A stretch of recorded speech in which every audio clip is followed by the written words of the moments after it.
Welcome, everybody, to FOD Shorts, the podcast for the FM terrestrial radio program Freedom on Deck, heard on 94.9 News Now, out in Connecticut, Long Island, and Rhode Island on Sundays from 3 to 5 p.m. Eastern Time. If you want to check out any details about our terrestrial radio program, go to freedomondeck.com, and everything is there for you. I'm Chet Martin, always joined by CV Burton. CV, what's up, buddy? Nothing much, man. How's it going with you?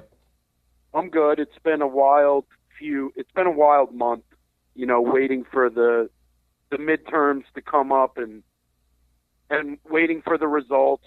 And I've said a few prayers about that. But before we get into the topics, I wanted to discuss a video I had seen on social media after President Trump was, I think, treated unfairly in Squirrel Hill, Pittsburgh. Yeah, by some of the members. He's always treated unfairly, isn't he? Yeah, in the Tree of Life Synagogue.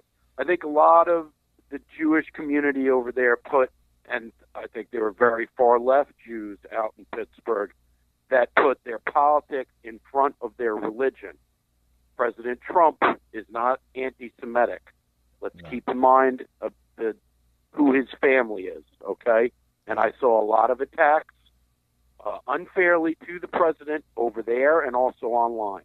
Yeah. But to be fair, let's present the facts. His daughter is converted to Judaism. His son-in-law is Jewish, and his grandchildren are Jewish. Yep. The man did the right thing when he went to pay his respects in Pittsburgh. Right. Now, he's always damned if he does and damned if he doesn't. Yeah, but he's not going to let them dictate what he's going to do. He's going to do what he thinks is right. No, and that's what I'm getting to. He went to Pitt University Hospital, and he was visiting with some of the victims, some of the police also, and some of the people that had just received surgery.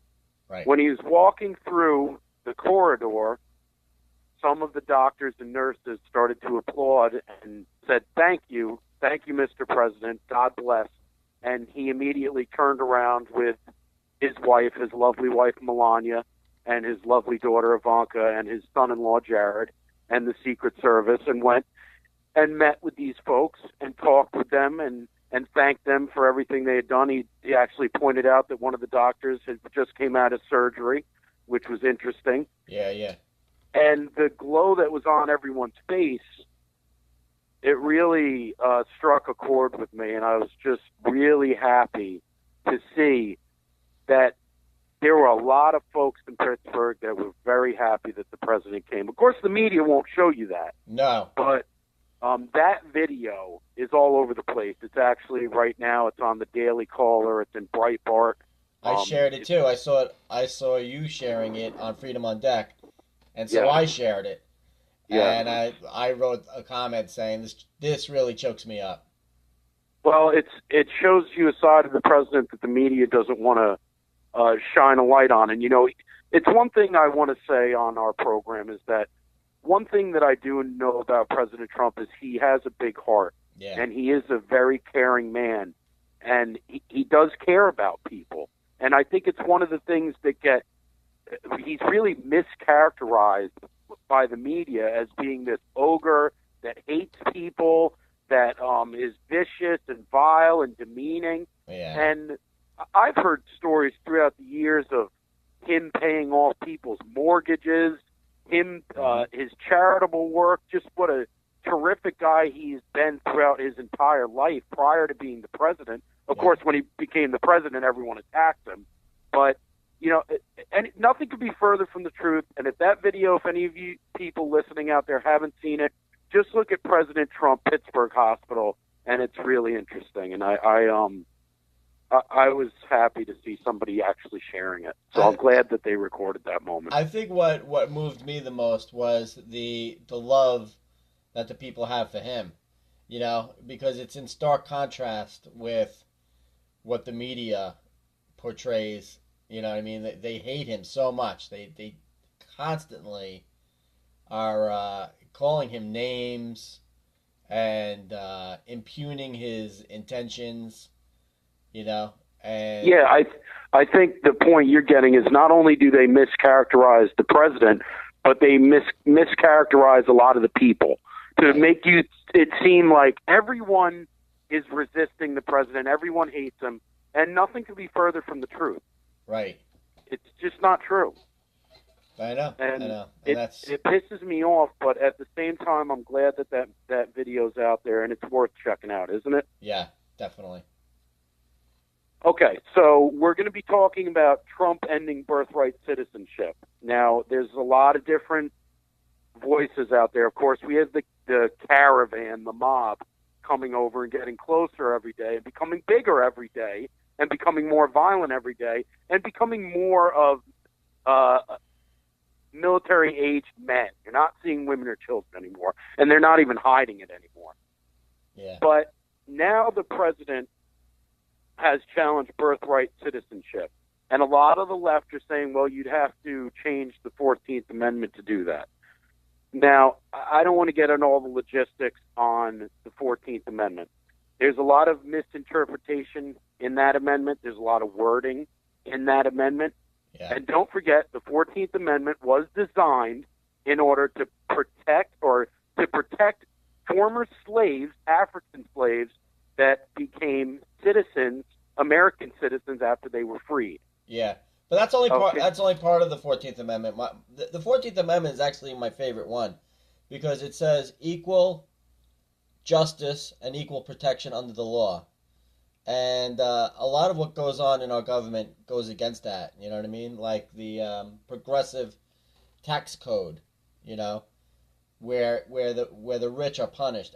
I mean, we should have a flat tax. Everything should be equal justice under the law. I can give you a lot more examples, but I think what you're talking about is just like part of the 14th Amendment. Yeah, it's part of the 14th Amendment, but it was a big part of why it was enacted. Right. Okay, and some of the wording in it, it doesn't say that all people born in the U.S. are citizens. It says that all persons born or naturalized in the United States and subject to the jurisdiction thereof are citizens. See, that second critical conditional phrase is conveniently ignored or misinterpreted by these advocates of birthright citizenship, the left. Now, let's get into whether I don't want to talk. I don't want this to be the Mark Levin program. We talk about the Constitution all the time. Let's get into the fact of whether the president should do this right now. First of all, I want to know from you: was this a good time for him to make this announcement coming up on the midterms, or should he have waited? Yeah, and some people actually criticized it as being like red meat he's throwing to his base to inspire the base to get out and vote. But that's bull because he's been talking about this since 2015. He's been complaining about anchor babies for as long as he's been running. So it's not like something new that he's throwing to his base like red meat. He's been talking about this forever, and so have many other conservatives. This is a conservative policy. This is something that's on the right. So a lot of people who think that he's not conservative enough, yet curiously criticize him for this anyway. You know, as being something he's just throwing to the crowds to get them excited. Well, I agree with you as far as he's always had this in his eyesight, and you're totally right about that. But should it have been brought up in this way again, so close to the midterms, or do you think that was a mistake, or will it be? Well, there is some validity to the criticism that he's throwing something to some red meat to his base because it does excite the base, and also this caravan of invaders that's coming, the optics is actually going to work to Trump's benefit because I just saw like video footage of him with trains going out west or going down south with army tanks on top of it, and he's sending out like 100,000 troops down there, and he's not playing, man. He is not playing. Well, supposedly I saw that he's ready to send 15,000 and would be willing to go up to 100,000, but there are already tanks and Humvees. Yeah. And if they're bringing tanks down there, my dude, he's not playing. No, he's not. And he's going to look like a hero, not a racist. He's going to look like a hero because that is the main job of the president of the United States, is to protect the country. And the thing about universal birthright citizenship is it attracts illegal immigration. You know, if you're granting immediate citizenship to anyone born in the U.S., regardless of the legal status of the parents, which is terrible, and we're basically rewarding and encouraging illegal immigration in that way. And, you know, that's why they're having babies here. That's why we call it an anchor baby. So eventually they can get legal status and stay here. That's the whole point. That's an excellent point that you just made, because that might be another reason why he's doing this now, is to deter this caravan from getting any bigger. Oh, it certainly has something to do with that. Yeah. There's no doubt about that. I mean, the timing is, you know, when I said, should he do it, I don't believe he did it to hurt our votes or to help our votes. I think that the president was saying, my God, look, this is getting out of hand. I have to say something or else it's going to get even bigger. Exactly. Which I think it's going to anyway. But I think you're right on the money with that. I think he said it for a reason. And Pence has been saying similar things like, "Don't even try, turn around, go back. We're not going to let you in here no matter what. So you might as well give up." So they're trying to deter the caravan.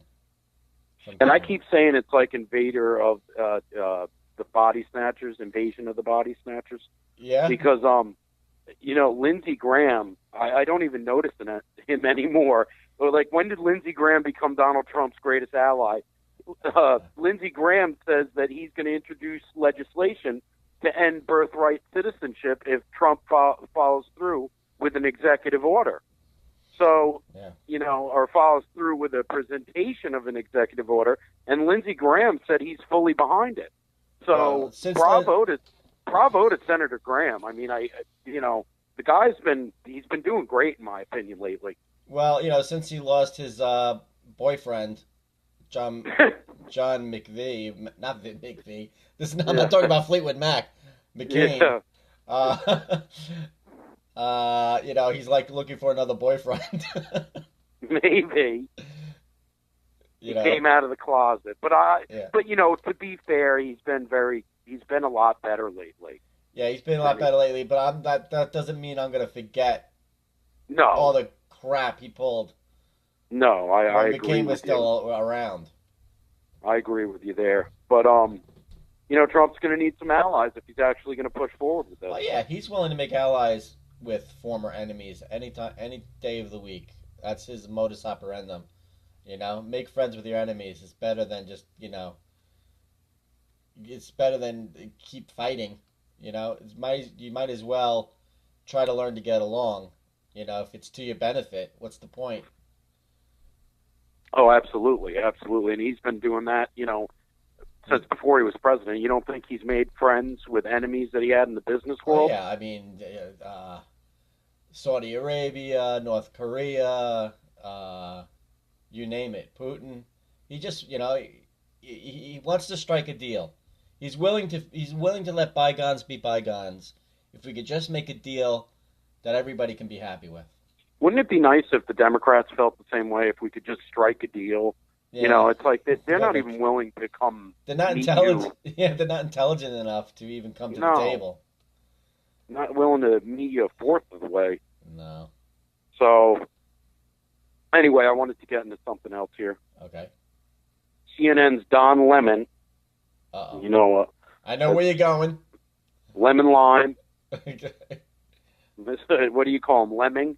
Lemonade. Call him lemon lime because, you know, he takes it in the ass by a white man, by the way. Steady. But CNN anchor Don Lemon spoke about recent acts of violence in the U.S. during an appearance on the Cuomo Primetime, my favorite show. Yeah. On Tuesday evening, Lemon said, the U.S. had to stop demonizing people and realize the biggest terror threat in this country is white men. Yeah, I heard them say that.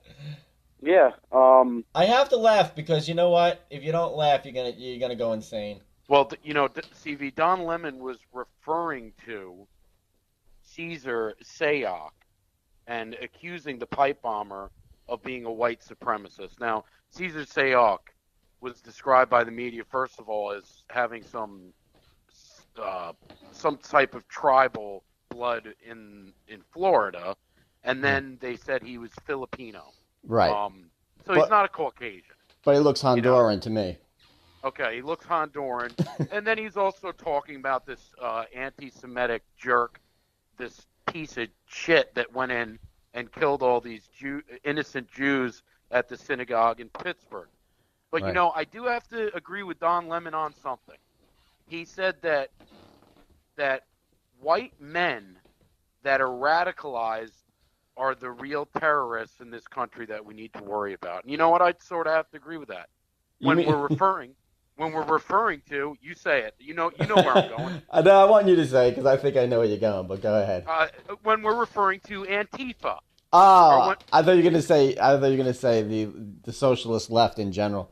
And the socialist left in general, and the people that are attacking black Trump supporters in a Starbucks with their MAGA hat on, and two white men come in and throw it off his head. If anybody hasn't seen that video. Yeah. And when we're talking about a teenager sitting at a table and getting his soda thrown in his face by a 33-year-old man, and when you have women getting pelted in the heads with eggs, and when you have people getting hit with locks by these liberal professor Antifa members throughout the country, and when you have white men that have been radicalized going to baseball fields and attempting to shoot 25 congressmen and senators, including Steve Scalise, who is still recovering, or when you have a radicalized white neighbor of Rand Paul breaking 6 ribs and Rand Paul still doesn't look like he's recovered.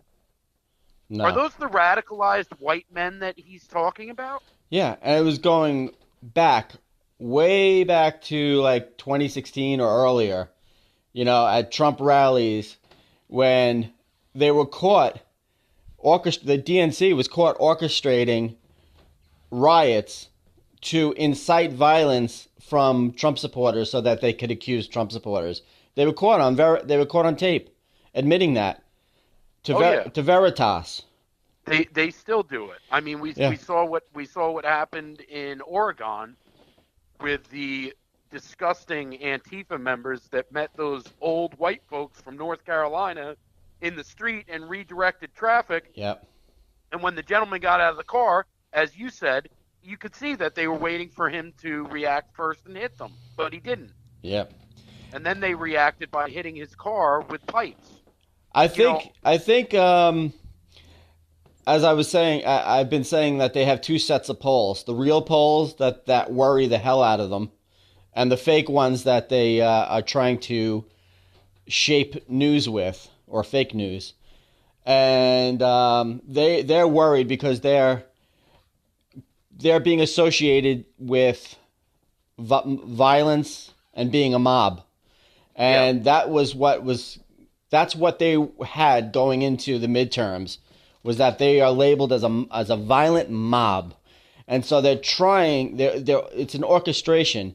They're trying to turn it on us. They're trying to turn the tables on us, and with this pipe bomb crap and this synagogue shooting, now all of a sudden it's Trump's rhetoric is inciting violence against minorities.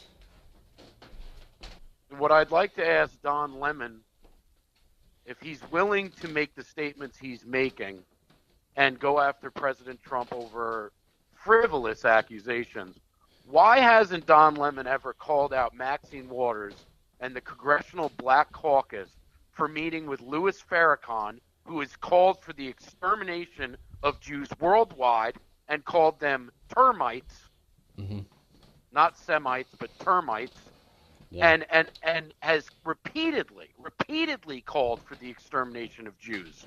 And, to see liberal Jews stand up for these Democrats is heartbreaking. And I'd like to know why Don Lemon never called out Maxine Waters than him. You know why? Because he doesn't give a shit. Yeah. He doesn't care about Jews in this country. What he cares about is his rhetoric and his political beliefs. Which, trust me, if you ask Don Lemon who he supports, Israel or Palestine, take a wild guess who he supports. Yeah, right. But it's so illogical, you know. They say politics makes strange bedfellows, but you have liberal Democrats who always vote Democrat regardless, like it's their religion, in spite of the fact that they stand with Palestinians, I mean, against Israel, and they make excuses for Islamic terrorism all the time, and you know the hate on their side and the illogicalness of it all is it's a paradox. It doesn't make any sense. No, it really is a paradox. You're absolutely right. And, you know, they will never, ever give credence to what you're saying because they'll say, well, it's not that we don't support Israel. It's that we want a two-state solution. Well, they don't want a two-state solution. Palestine funds Hamas. Palestine is funded by Iran. Do we need to go, you know, do we need to get in the weeds with this? We know where this is going. Yeah. And also, I also wanted to bring up to the fact that we've had a lot of Muslim terrorist attacks over the last 8 years in these United States of America. We had the truck attack in Times Square. Yeah. We had the bombing in the New York City subway station. Mm-hmm. This is only going back a year ago. Okay. Yeah. We had the Pulse nightclub shooting. Yeah. That was a radical Islamist. Yeah. We had San Bernardino. And we've had multiple others. I mean, do I need to go down the list? We had the attack at the Minnesota Mall. I can't even think of the flood of all these attacks by Muslims because the media has covered up for them. And then let's go across the pond to the UK. Who are that bakery, that Jewish bakery? Who are they attacked by? Muslims. Right. You have Jews fleeing France right now because of Muslims. Yep. Does the media over here talk about that? No. Because they don't care. Yep. We need to start identifying the problem. And there's no freedom of speech in the UK at all anymore. No. The travesty with what's his name, Tommy Robinson is just ridiculous. Yeah, and Tommy Robinson, the travesty is with them, and Tommy Robinson's just one of the many, CV. There are others. And, you know, and the thing is, they're the ones reporting on these stories that you're talking about, the Muslim gangs that are grooming young girls to be raped. Yeah. Is anybody talking about that with Angela Merkel allowing it to happen? No. Yep. It's mind-bending that the left can throw such a fit about President Trump's rhetoric at his rallies, which at his rallies all I ever see are good things, and not pay attention to all these other things going on in the world. It's really sick. Yeah. Last topic, and I don't want to spend too much time on that, but Caesar Sayok, the alleged attempted bomber behind the suspicious packages sent to former President Obama and Hillary Clinton and Maxine Waters and others and blah, blah, blah. Anyway, he worked at a strip club in West Palm Beach, Florida. On the day before he was arrested, he was actually working. And Stormy Daniels, the porn star, if you want to call her a star, who had supposedly accused President Trump of having an affair with her, they stripped at the same club in April in her Make America Horny Again anti-Trump tour, and Ultra Gentlemen's Club manager Stacy Sakai confirmed to WPTV that Sayok worked there as recently as last Thursday afternoon, and he worked there the last time Stormy Daniels danced there. Yeah. So what the hell is this about? This is just another strange direction in this story. What do you think of this? What do you think? Remember the last episode of FOD, the radio version? I said there are shadowy people in the shadows who are handling this Sayoc guy as one of his handlers. And I said I can't prove it, but I can theorize about it. And I was right, because you know who handles Stormy Daniels?